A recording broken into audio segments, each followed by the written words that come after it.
Okay, okay. Mayong hapon sa tanan, diri nako tubagon ang partnership ads kay daghan ng ngutana kung unsay pasabot ana.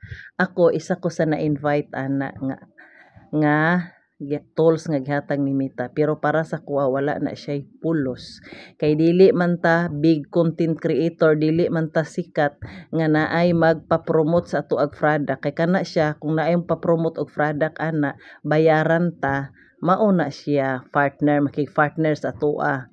Unya kay ang sarap in taon ta ultimo man ta ani, so para sa ato mga content creator, mga gagmay pagbalay, walay magpa-promote sa atoa, so wala na siya pulos. Mura ba kana siya og subscription diri sa atong tools, walay pulos. Ang banatan to natog post, ang text post ug ang picture kay mo nay dako nga income. Kay ang reels dako lang na siya kung mag-viral hasta ang video, di ba? Pero wala gani point re mong kita, point 1, point 2. So wala na siya pulos mga guys. Aron masayod mo. Kay dili ta sikat nga naay mo kuan sa ato ah.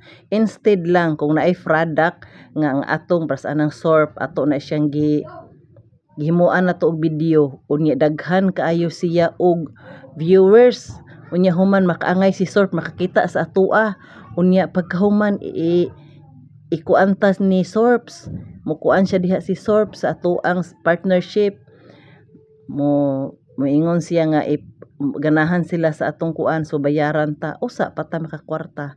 Si Facebook po dili pud makakwarta ana, kay ngano si Mita dili makakwarta, ang kadto lang kita ang makakwarta. Mura na siya subscribe lagi, kung naay mag-subscribe makakwarta ta.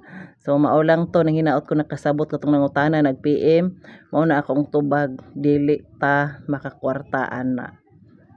Gawas lang kung dako tagbalay nga naay magpa-promote sa atoa. Sige, mao lang to. Maayong adlaw sa tanan. God bless.